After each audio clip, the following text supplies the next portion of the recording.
ಸಕಲ ಇಷ್ಟಾರ್ಥಗಳನ್ನು ನೀಡುವ, ಎಲ್ಲ ಅನಿಷ್ಟಗಳನ್ನು ಪರಿಹಾರ ಮಾಡುವ ಸರ್ವೋತ್ತಮನಾದ ದೇವರು ಭಗವಂತ ಶ್ರೀಮನ್ನಾರಾಯಣ ಎಂಬುದಾಗಿ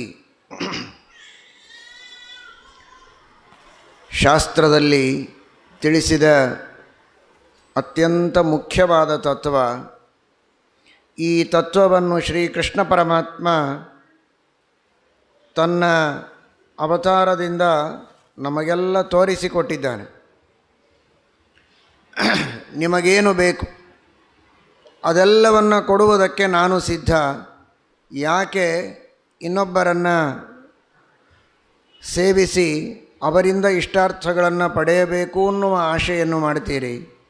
ಯಾರ ಹತ್ತಿರ ನೀವು ಪ್ರಾರ್ಥನೆ ಮಾಡಿದರೂ ಅವರು ನನ್ನನ್ನೇ ಕೇಳಿಕೊಡಬೇಕು. ಅಹಂ ಹಿ ಸರ್ವಯಜ್ಞಾನಾಂ ಭೋಕ್ತಾ ಚ ಪ್ರಭುರೇವ ಚ. ಯಾವುದೇ ಪೂಜೆಯನ್ನು ಮಾಡಿದರೂ ಸರಿ, ಯಾವ ಯಜ್ಞಗಳನ್ನು ಮಾಡಿದರೂ ಸರಿ, ಆ ಎಲ್ಲ ದೇವತೆಗಳು ನನ್ನ ಅನುಗ್ರಹದಿಂದಲೇ ನಿಮಗೆ ಫಲವನ್ನು ಕೊಡೋದು. ನನ್ನನ್ನು ಮರೆತು ನೀವು ಕೇವಲ ಬೇರೆ ದೇವತೆಗಳಿಂದ, ಬೇರೆ ಋಷಿ ಮುನಿಗಳಿಂದ ಇಷ್ಟಾರ್ಥಗಳನ್ನು ಪಡೆಯಬಹುದು ಅಂತ ಆಲೋಚನೆಯನ್ನು ಮಾಡಬೇಡಿ ಅಂತ ಶ್ರೀಕೃಷ್ಣ ಪರಮಾತ್ಮ ತಾನು ಅರ್ಜುನನಿಗೆ ಉಪದೇಶವನ್ನೂ ಮಾಡಿದ್ದಾನೆ. ಅರ್ಜುನನ ಮೂಲಕ ನಮ್ಮೆಲ್ಲರಿಗೆ ಉಪದೇಶ ಮಾಡಿದ್ದಾನೆ. ಅದನ್ನು ತಾನು ತೋರಿಸಿಕೊಟ್ಟ.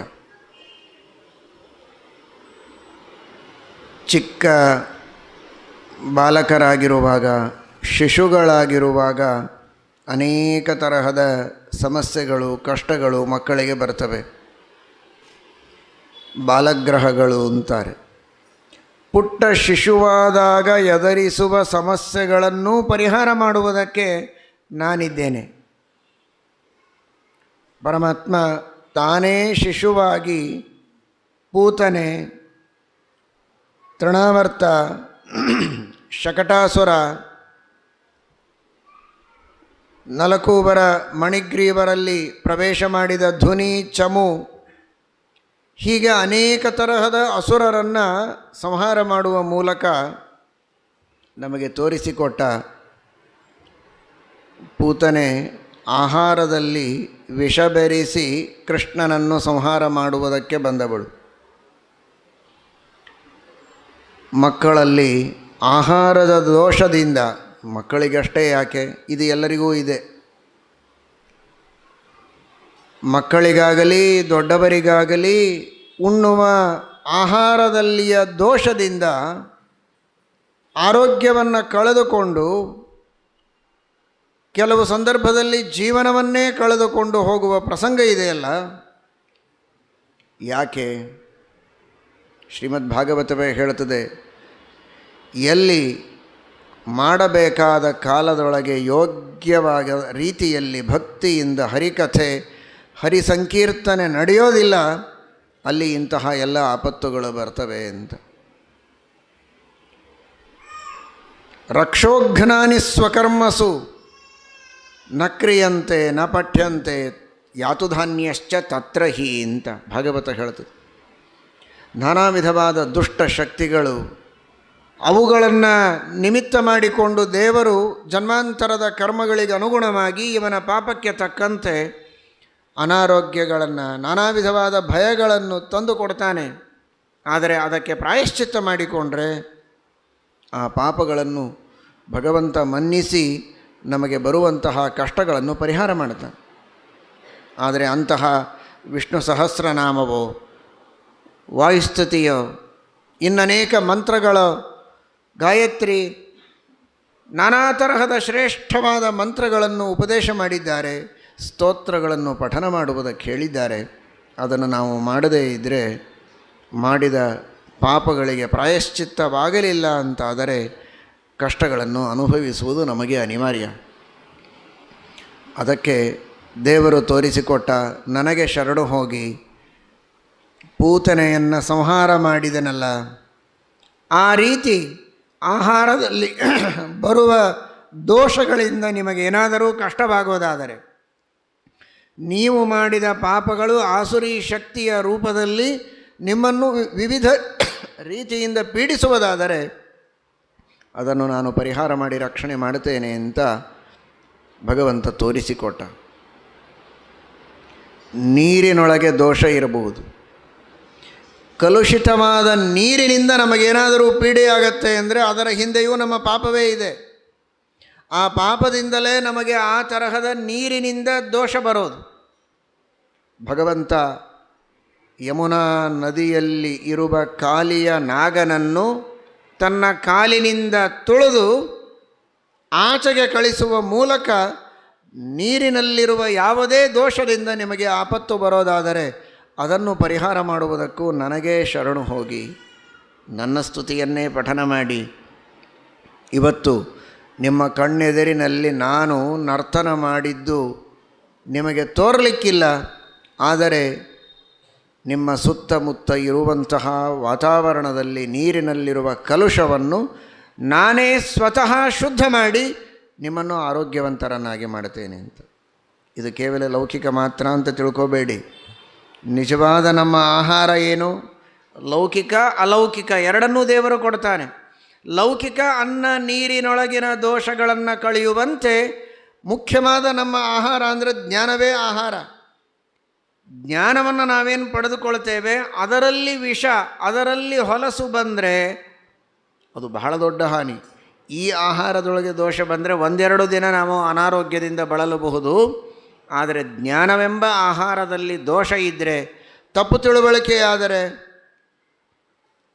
ನಮಗೆ ಬಹಳ ದೊಡ್ಡ ಅನರ್ಥ, ನರಕವೇ ಆಗತ್ತೆ. ಅದೇ ಗಟ್ಟಿಯಾದರೆ ತಮಸ್ಸೆ ಆಗುವುದಕ್ಕೆ ಸಾಧ್ಯ ಇದೆ. ಆ ರೀತಿಯ ಜ್ಞಾನದ ಆಹಾರದೊಳಗೂ ಭಕ್ತಿ ಎಂಬ ನೀರಿನೊಳಗೂ ಯಾವ ದೋಷ ಬರದೇ ಇರೋ ಹಾಗೆ ದೇವರು ನಮ್ಮನ್ನು ರಕ್ಷಣೆ ಮಾಡಬೇಕು. ಯಾರ ಮೇಲೆ ಭಕ್ತಿ ಮಾಡಬಾರದೋ ಅವರ ಮೇಲೆ ಮಾಡಿದರೆ, ಮಾಡಬೇಕಾದ ದೇವರಲ್ಲಿಯೂ ಕೂಡ ಸ್ವಾರ್ಥದಿಂದ ಕಪಟದಿಂದ ಭಕ್ತಿ ಮಾಡಿದರೆ ಅದು ಭಕ್ತಿ ಎಂಬ ನೀರಿನಲ್ಲಿ ವಿಷ ಸೇರಿದಂತೆ. ನೋಡಿ, ಇಲ್ಲಿಯೂ ವಿಷ, ಅಲ್ಲಿಯೂ ವಿಷ. ಈ ತರಹದ ವಿಷವನ್ನು ಪರಿಹಾರ ಮಾಡಿ ಶುದ್ಧವಾದ ಜ್ಞಾನವೆಂಬ ಅನ್ನವನ್ನು, ಶುದ್ಧವಾದ ಭಕ್ತಿ ಎಂಬ ನೀರನ್ನು ದೇವರು ನಮಗೆ ಕೊಟ್ಟು ಕಾಪಾಡಿದ ಅಂತಾದರೆ ನಾವು ನಿಶ್ಚಿಂತವಾಗಿ ಸುಖವಾಗಿ ಮೋಕ್ಷವನ್ನು ಪಡೆಯಬಹುದು. ಅದಕ್ಕಾಗಿ ಸಾಧನೆ ಮಾಡಬೇಕಾದ ಈ ಜೀವನದಲ್ಲಿಯೂ ಆರೋಗ್ಯವಂತರಾಗಿ ನಾವಿರಬಹುದು. ಲೌಕಿಕ ಅನುಗ್ರಹಗಳನ್ನು ಮಾಡುವುದಕ್ಕೆ ದೇವರು ಈ ತರಹದ ಲೀಲೆಗಳನ್ನು ತೋರಿಸಿದ್ದಾನೆ. ಒಂದೇ ಎರಡೇ ಕೃಷ್ಣನ ಲೀಲೆಗಳನ್ನು ಹೇಳುವುದಕ್ಕೆ ಬೇಡಿದ್ದೆಲ್ಲವನ್ನು ಕೊಟ್ಟಿದ್ದಾನೆ. ಗೋಪಾಲಕರಿಗೆ ಹಸಿವಾದಾಗ ಅನ್ನ ಕೊಟ್ಟ ಭಗವಂತ ಅವರಿಗೆ ಇನ್ನೇನೇನು ಕಷ್ಟಗಳು ಬಂತೋ ಅದೆಲ್ಲವನ್ನು ಪರಿಹರಿಸಿ, ಮಳೆ ಅತಿವೃಷ್ಟಿಯಿಂದ ತತ್ತರಿಸಿದಾಗ ಗೋವರ್ಧನವನ್ನೇ ಎತ್ತಿ ದೇವರು ರಕ್ಷಣೆ ಮಾಡಿದ. ನಿಮ್ಮ ಜೀವನದ ಭಾರವನ್ನು ನಾನು ಹೊರತೇನೆ, ನಿಮಗೆ ಯಾವ ಆಪತ್ತುಗಳು ಬರದೇ ಇದ್ದಂತೆ ನಾನು ರಕ್ಷಣೆ ಮಾಡುತ್ತೇನೆ. ಒಂದು ಮಾತ್ರ ಸತ್ಯ, ನನ್ನ ಸೇವೆ ಮಾಡಿ, ನನ್ನ ಪೂಜೆಯನ್ನು ಮಾಡಿ, ಮನ್ಮನಾಭವ ಮದ್ಭಕ್ತಃ ಮದ್ಯಾಜಿ ಮಾಂ ನಮಸ್ಕುರು. ನೀನು ಯಾವುದೋ ದೇವತೆಯನ್ನು ಪೂಜೆ ಮಾಡ್ತೇನೆ ಸರ್ವೋತ್ತಮ ಅಂತ ತಿಳಿದು ಅಂದರೆ ನಡೆಯೋದಿಲ್ಲ. ಇಂದ್ರನನ್ನೇ ಸರ್ವೋತ್ತಮ ಅಂತ ತಿಳಿದು ಪೂಜೆಯನ್ನು ಮಾಡುವ ಗೋಪಾಲಕರಿಗೆ ಅದನ್ನು ತಪ್ಪು ಅಂತ ತಿಳಿಸಿ, ನನ್ನನ್ನೇ ಸರ್ವೋತ್ತಮ ಅಂತ ಪೂಜೆ ಮಾಡು ಅಂತ ಹೇಳಿ ಆಪತ್ತು ಬಂದಾಗ ಅವರನ್ನು ರಕ್ಷಣೆ ಮಾಡಿ, ನನ್ನನ್ನು ಭಜಿಸ್ತಾರೋ ಅವರಿಗೆ ಬಂದ ಎಲ್ಲ ಆಪತ್ತುಗಳನ್ನು ನಾನು ರಕ್ಷಣೆ ಮಾಡುತ್ತೇನೆ ಅಂತ, ಆಪತ್ತುಗಳಿಂದ ಅವರನ್ನು ರಕ್ಷಣೆ ಮಾಡುತ್ತೇನೆ ಅಂತ ದೇವರು ತೋರಿಸಿಕೊಟ್ಟಿದ್ದಾನೆ. ಅಯಂ ಸರ್ವೇಷ್ಟದಾತಾಮೇ ಸರ್ವಾರಿಷ್ಟ ನಿವಾರಕಃ ಸರ್ವೋತ್ಕೃಷ್ಟಃ ಅಯಮೇವೈಕಃ ತದೀಯೋಹಂ ಸಮೀಪತಿ ಅಂತ. ಸುಧಾಮನಿಗೆ ಸಂಪತ್ತು ಕೊಟ್ಟು ರಕ್ಷಣೆ ಮಾಡಿದ. ಇನ್ನಿತರ ಭಕ್ತರಿಗೆ ಬೇಕಾದ ಉಗ್ರಸೇನನಿಗೆ ರಾಜ್ಯವನ್ನೇ ಕೊಟ್ಟ. ಭಗವಂತನ ಇಡೀ ಅವತಾರದ ಲೀಲೆಗಳನ್ನು ನೋಡಿದರೆ ಒಬ್ಬ ಮಾನವನಿಗೆ ಏನೇನು ಊಹಿಸುವುದಕ್ಕೆ ಸಾಧ್ಯವಿದೆ, ಸಾಧ್ಯವಿಲ್ಲ, ಅದೆಲ್ಲವನ್ನೂ ಕೊಟ್ಟು ರಕ್ಷಣೆ ಮಾಡಿದ್ದನ್ನು ನಾವು ಕಾಣಬಹುದು. ಎಲ್ಲ ರೀತಿಯ ಆಪತ್ತುಗಳನ್ನು ನಮಗೆ ಬರಬಹುದು ಅಂತ ನಾವು ಊಹಿಸಬಹುದಾದದ್ದು, ನಮಗೆ ಊಹಿಸಲು ಸಾಧ್ಯವಾಗದ ಆಪತ್ತುಗಳು ನಮಗೆ ಒದಗಿ ಬಂದರೆ ಸರ್ವಜ್ಞನಾದ ಭಗವಂತ ತಾನು ಅದನ್ನು ತಿಳಿದು ಆ ಎಲ್ಲ ಆಪತ್ತುಗಳಿಂದ ನಮ್ಮನ್ನು ರಕ್ಷಣೆ ಮಾಡ್ತಾನೆ ಅಂತ ಭಗವಂತನ ಅವತಾರದಿಂದ ನಾವು ತಿಳಿಯಬಹುದು. ಪ್ರತಿ ಜನ್ಮದಲ್ಲಿಯೂ ಶ್ರೀಕೃಷ್ಣನ ಸೇವೆಯನ್ನು ಮಾಡುವ ಸೌಭಾಗ್ಯ, ಆ ಭಗವಂತನ ಅವತಾರ ಲೀಲೆಗಳನ್ನು ಚಿಂತನೆ ಮಾಡುವ ಸೌಭಾಗ್ಯ, ಪರಮಾತ್ಮನ ಆದೇಶವನ್ನು ಪರಿಪಾಲನೆ ಮಾಡಿ ಅಪರೋಕ್ಷ ಜ್ಞಾನವನ್ನು ಪಡೆದು ಭಗವಂತನ ಪರಮಾನುಗ್ರಹವನ್ನು ಪಡೆಯುವಂತೆ ನಮ್ಮೆಲ್ಲರಿಗೆ ದೇವರು ಕೃಪೆ ಮಾಡಲಿ ಅಂತ ಪ್ರಾರ್ಥನೆ ಮಾಡೋಣ. ಶ್ರೀಕೃಷ್ಣಾರ್ಪಣಮಸ್ತು.